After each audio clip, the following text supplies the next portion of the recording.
ವಾತ, ಈ ವಾತದ ಸಮಸ್ಯೆಯಿಂದನೂ ಕೂಡ ಪಿತ್ತ ನೆತ್ತಿಗೆ ತಲೆ ಸುತ್ತ ಬೀಳುವಂಥದ್ದು ಈ ಥರದ್ದೆಲ್ಲ ಆಗುತ್ತೆ. ಅದಕ್ಕೋಸ್ಕರ ದೇಹದಲ್ಲಿ ವಾತ ಜಾಸ್ತಿ ಆಯಿತು ಅಂತಂದರೆ ಏನಾಗುತ್ತೆ ಅಂತಂದರೆ ತ್ರಿದೋಷ ಅಂತ ಹೇಳಿದೆ, ವಾತ ಪಿತ್ತ ಮತ್ತು ಕಫ.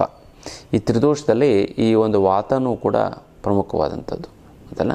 ಈ ವಾತ ನಿವಾರಣೆ ಆಗಬೇಕು ಅಂತ ಸ್ವಲ್ಪ ಹುಳಿ ಪದಾರ್ಥವನ್ನು ಕಡಿಮೆ ಮಾಡಿ ದೇಹ ತಿನ್ನೋದನ್ನು ಮಾಡಿ, ಮತ್ತು ದೇಹದ ಈ ವಾತ ಜಾಸ್ತಿ ಆಯಿತು ಅಂದರೆ ದೇಹದಲ್ಲಿ ಅವಶ್ಯಕವಾದಂತಹ ಒಂದು ಆಕ್ಸಿಜನ್ ಪೂರೈಕೆ ಸರಿಯಾಗಿ ಆಗೋದಿಲ್ಲ ಅದಲ್ಲ. ಅದನ್ನು ಮಾಡ್ಕೊಳ್ಳಿ, ತುಂಬ ಚೆನ್ನಾಗುತ್ತೆ, ತುಂಬ ಒಳ್ಳೆಯದಾಗ್ತಾ ಬರುತ್ತೆ. ಮಾಡ್ಕೊಳ್ಳಿ, ಒಳ್ಳೆಯದಾಗ್ತದೆ. ಹೆಬ್ಬೆರಳು ಪ್ಲಸ್ ಪ್ರಾಣ ಮುದ್ರೆಯನ್ನು ಮಾಡಿದ್ರೆ ತುಂಬ ವಾತ ಅನ್ನೋಂಥದ್ದು ಕಡಿಮೆ ಆಗಿಬಿಡುತ್ತೆ. ಯಾವುದು ಆ ಒಂದು ಮುದ್ರೆ ಅಂತ ನೋಡಿದ್ರೆ ನೋಡಿ, ಪ್ರಾಣ ಮುದ್ರೆ ನಂಬರ್ 2 ತೋರಿಸಿ ಅಂದರೆ ಆಟೋಮೆಟಿಕ್ಕಾಗಿ ಇದನ್ನು ತೋರಿಸ್ತಾರೆ. ಇದು ಪ್ರಾಣ ಮುದ್ರೆ. ಇದನ್ನು 10 ನಿಮಿಷಗಳ ಕಾಲ ಮಾಡಿ ನೋಡಿ. ಹೆಬ್ಬೆರಳಿಗೆ ಉಂಗುರದ ಬೆರಳು, ಕಿರುಬೆರಳು, ತೋರ್ಬೆರಳು, ಮಧ್ಯ ಬೆರಳು ನೇರವಾಗಿರುವಂತೆ ಎಚ್ಚರ ವಹಿಸಬೇಕು.